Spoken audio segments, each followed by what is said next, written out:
Hello all, welcome to the great Kovai kitchen. இன்றைக்கி நம்ம என்ன பார்க்க போகிறோம்னா ரொம்பவும் சுவையான தக்காளி ரசம். அதுவும் 10 நிமிஷத்தில் பண்ணி முடிச்சிடலாம். வாங்க பார்ப்போம்.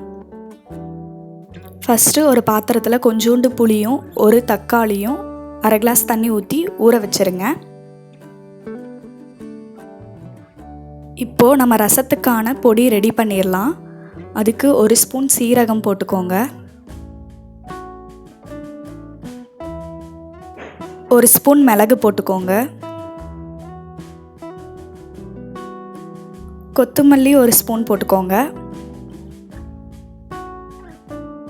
ஒரு வரமிளகா போட்டுக்கோங்க, கூடவே கருவேப்பிலை போட்டுக்கோங்க.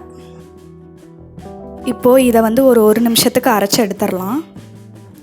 இந்த மாதிரி நல்லா பவுட்ரு மாதிரி அரைச்சிக்கோங்க. இப்போது ஒரு 10 பூண்டு போட்டுக்கோங்க. திரும்பவும் அரைச்சி எடுத்துடலாம். இந்த மாதிரி நல்லா அரைச்சி எடுத்துக்கோங்க. இதை அப்படியே வச்சுருங்க. இப்போ நாம் எடுத்து வச்ச தக்காளியும் புளியும் நல்லா மசிச்சுக்கலாம். இந்த மாதிரி நல்லா பண்ணிக்கோங்க. தேவையான அளவு உப்பு போட்டுக்கோங்க.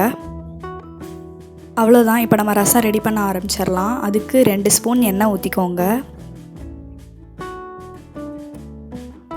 கூடவே கடுகும் உளுந்தும் போட்டுக்கோங்க. கடுகு நல்லா வெடித்ததும் கருவேப்பிலை போட்டுக்கோங்க.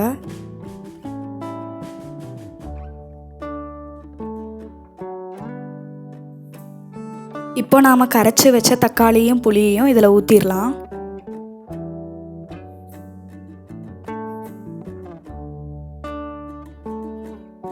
இப்போ இது நல்லா கொதிக்க விட்டுருங்க. இந்த மாதிரி நல்லா கொதித்ததும் எடுத்து வச்ச அந்த ரசப்பொடியை நம்ம இதில் கொட்டிடலாம்.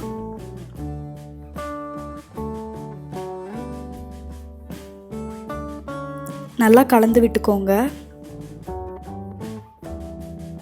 ஒரு பாத்திரம் அளவுக்கு தண்ணி ஊற்றிக்கோங்க.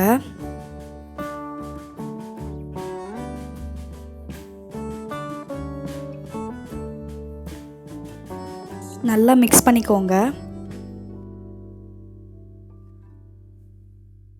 கொத்தமல்லி கொஞ்சோண்டு போட்டுக்கோங்க.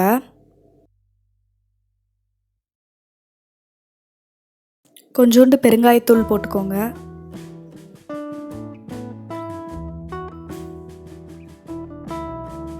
ஃபைனலாக ஒரு ஸ்பூன் அளவுக்கு கரும்பு சர்க்கரை போட்டுக்கோங்க. அவ்வளோதாங்க, ரொம்பவும் சுவையான தக்காளி ரசம் ரெடி ஆயிடுச்சு. இந்த ரெசிபியை கண்டிப்பாக ட்ரை பண்ணிட்டு கமெண்ட்டில் சொல்லுங்கள். லைக் பண்ணுங்கள், ஷேர் பண்ணுங்கள், சப்ஸ்கிரைப் பண்ணுங்கள். தேங்க்யூ.